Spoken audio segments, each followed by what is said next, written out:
Magandang araw po ulit and welcome to another video. And in this video, usapang case funds naman po tayo. So, ano yung purpose ng case fund or para saan ba yung case fund sa isang PC build? Okay, so normally yung case funds, ito po yung kinakabit natin dun sa ating desktop PC na casing. So, case funds is responsible to ensure na inyong desktop build ay merong proper or good na amount of airflow. So, ibig sabihin, it helps to maintain yung loob ng inyong PC para mag-operate siya dun sa ideal no, or normal na acceptable na temperature. Kasi alam naman natin na too much heat can cause a degraded performance dun sa ating PC. And then, on the worst part of it, no, too much heat can also reduce yung lifespan ng ating mga PC components. No? So, it is very important na yung ating build has an enough airflow to ensure na maganda yung pasok ng hangin at hindi nag-overheat yung ating mga PC components no? Doon sa ating build. So, that's the purpose of the case fans. So, it is very important na yung ating case has a good amount of air intake. No? And then at the same time, yung mainit na hangin dun sa loob ng ating mga desktop PC is na ilalabas ng ating mga case fans or na-exhaust. No? So to ensure na hindi maging parang microwave or para maging oven yung ating mga desktop PCs na sobrang init na pala sa loob. Ano? Which hindi na maganda dun sa components or dun sa PC parts within or dun sa loob ng ating desktop case. Okay, so that's the purpose of the case fans and it is very kaya importante no kung paano yung mahalaga yung pagpili kung ano yung case fans na gagamitin natin at kung ano yung setup na gagamitin natin for our build. Okay, so having said that, we will be featuring right now sa usapang case fans yung Arctic P series na fans, which is these are the items that we have right now on the front, no? So ito yung Arctic P series. So we have here yung kanilang P14 which is yung 14 cm size na fans and then yung P12 which is yung 12 cm size na fans. Okay? So before we proceed with the further details, so this Arctic P series comes in different variations.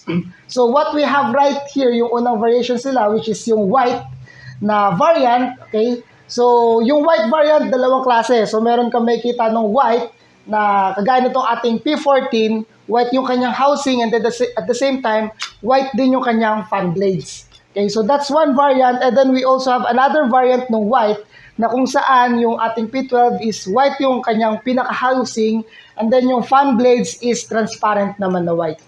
Okay, so that's the white variant and then we also have yung black variant, same thing with the black. So meron siya nung all black, black yung housing and black yung fan blades and then at the same time meron din yung black na black yung housing and then transparent black yung kanyang fan blades. Okay? And then if you are into RGB, so meron ding variants na ARGB and RGB variants nitong ating Arctic P12 and P14 na fan. Okay? So, having said that with the variant, ano-ano yung mga features nitong fans na to. So, first, when it comes to the airflow, so this Arctic P series is designed for a static pressure optimized na airflow. So, dalawa po kasi yun, no? Merong static optimized and then meron naman airflow optimized na case fans. So, what it means by a static airflow is that yung kanyang buga, so ito yung example ng ating fan. So once na umikot na po yan, yung air intake niyan and then yung exhaust or yung buga ng kanyang fan is kumbaga concentrated, no? Concentrated kung ano yung area na gusto mong specifically patamaan ng hangin. No? So kung yan, actually, kapag manual pinapaikot ko, medyo ramdam mo na yung yung buga. So, concentrated siya. Kaya that's why this fans is ideal dun sa mga radiator or air cooling kasi yung buga ng hangin is rekta dun sa radiators or kung saan mo siya gustong paikutin. So, that's what it means by static optimized na airflow. Unlike nung mga typical na airflow case fans, no? So, basta ang trabaho lang kasi nung airflow airflow optimized na fan is magkaroon ng intake, okay, mailabas yung hangin, so regardless, or in a way parang pakalat, or in a way, ensure na merong hangin na papasok sa loob. Hindi kagaya ng static optimized, concentrated yung kanyang output ng hangin if you wanted to have a specific cooling area dun sa loob ng inyong desktop PC. When it comes dun sa kanilang fan speed, so this P14 is capable to produce 200 up to 1,700 RPM. And then yung ating P12 naman is capable to produce 200 up to 1,800 na RPM. When it comes to the airflow, yung ating P14 has a 72.8 cubic feet per minute capability, and then yung ating P12 has a 56.3 cubic per minute na capability. Another feature of this one is yung tinatawag nga nila na PWM. So when we say PWM, that's pulse width modulation. So ibig sabihin, you can control the speed, no? So kaya nga meron tayong 200 up to 1,700 for P14 na RPM, and then yung P12 naman is 200 up to 1,800 RPM or revolutions per minute. Kasi you can control, no, let's say na hindi naman masyadong mainit yung area sa loob, so you can set the fan to run at low speeds. And then when it comes to, the more na umiinit yung ating temperature sa loob ng ating desktop PC fans, so you can control yung output ng these fans to run at a higher RPM. So that's what it means by PWM. Another feature is yung tinatawag nila na PST. So yung PST is typically that's PWM sharing technology.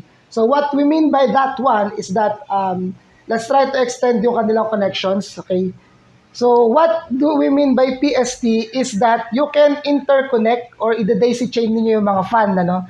So ang advantage lang nito is that you don't need a fan hub.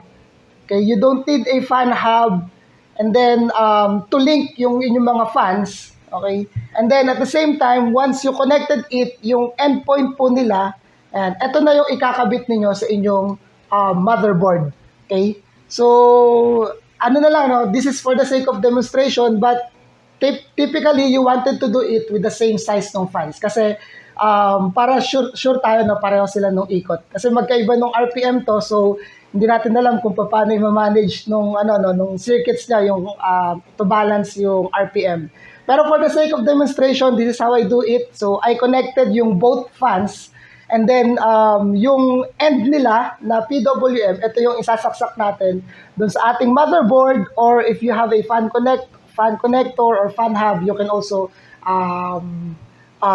plug it there, no? So given that it supports yung PWM na header. Okay?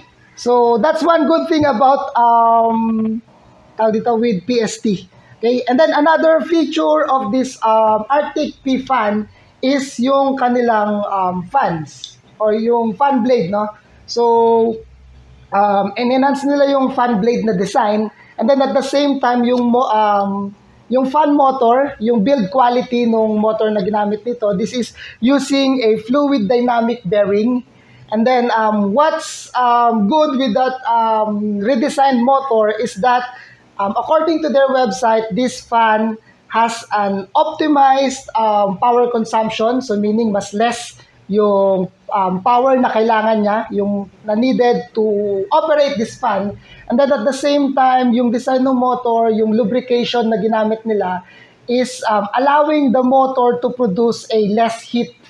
No, so given that you have a good amount of airflow using a less electricity, and then at the same time producing less heat, no, so that's why they mentioned that yung pinaka lifespan nito, it extends up to 4 times, no, so 4 times than the normal lifespan ng mga case fans. So siguro tayo na when it comes to durability, so Arctic P12 is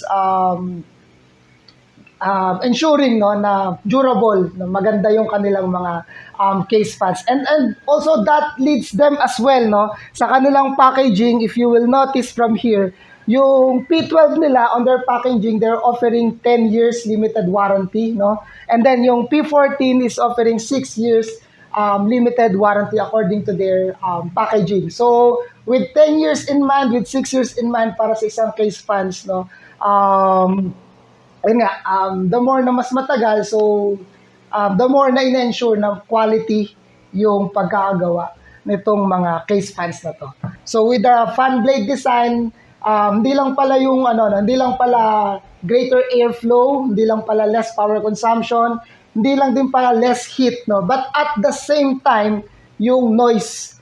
So when compared to the other brands ng fans, no, so Arctic is also competing, no, when it comes to the noise level. So even though malakas yung kanyang buga ng hangin, pero yung noise na pinoproduce ng fan is in a way optimized pa rin siya na hindi siya ganun kaingay whenever the fan is running in full speed. Okay, so that's one bentahe or marketing advertisements for these case fans. Okay, so that's it for the Arctic P12. And then, syempre, hindi tayo mawawala ng tip. So, we will be sharing another tips kung ano-ano yung mga tip when it comes to choosing kung ano yung case fans na gagamitin nyo. So, first tip is you need to match it with your desktop case. No? So, check if your case is supporting yung 14 centimeters or 12 centimeters na size. Although 12 centimeter size, normally that's standard across all case fans. So you can use it. But if in case you wanted yung P14 series nila, so make sure na yung inyong desktop casing has a mounting for the 14 centimeter. Okay? And then another thing is yung pin headers, no? Yung fan headers ng inyong motherboard. So that's why yung PST technology comes in very handy. Okay? Kasi normally sa isang motherboard, it has a limited number of fan headers. But if you wanted to equip your desktop PC with more fans, so titignan mo rin, no? But with the PST na feature ng ating Arctic P12, so pwede kang mag-extend, lumagpas ng konti yung number of fans, pwede mo ilagpas with the idea in mind na connected, naka-daisy chain yung inyong mga fans. Okay? And then another tip is you need to consider yung airflow. When it comes to the airflow, what I mean by that one is gaano ba kalakas yung pinoproduce or yung binubugang hangin o yung kayang i-deliver ng inyong case fans, no? Kasi ideally, when it comes to the build in a normal or in an ideal situation, kung gaano kalakas yung or kung gaano yung amount ng airflow ninyo na intake, it should be equal dun sa exhaust nung inyong intake. Yung tawag nga nila na neutral airflow. No, so there are different type of airflows. Merong mas malakas yung intake compared dun sa ine-exhaust. Meron din naman na mas malakas yung ine-exhaust kumpara dun sa ini-intake. But in ideal setup, balance po yung amount ng intake tsaka yung amount ng ating exhaust. So that's why may mga airflow indicators dun sa mga fans. So bahala na kayong do the math, no, to balance it. Depende kung anong trip din yung case, and then siguro depende kung ano yung setup niyo, no. So kung yung setup niyo is medyo restricted yung air intake, so most likely siguro maglagay ka rin ng mga fan na mas malakas yung airflow intake. If you wanted to go for an RGB or an ARGB na fan, so make sure na inyong motherboard has a header support for that one. Kasi baka naman hindi ninyo ma-plug yung kanilang ARGB, sayang lang. So, hindi nyo ma-enjoy yung pailaw ng mga case fans. Okay? So, I think that's it for the tips. And if in case that you are considering this fan, hopefully this video helps. Or if you are comparing it also to another fan, so hopefully may napulot kayo information on how this Arctic P series fans operates and kung ano yung kanilang mga features. So once again, maraming salamat po for tuning in, and I hope meron akong konting information na na-share. So you can also comment in the section below kung ano yung mga considerations ninyo, and kung sa tingin na meron akong na-miss, just let me know on that comment section. Maraming salamat po, and God bless.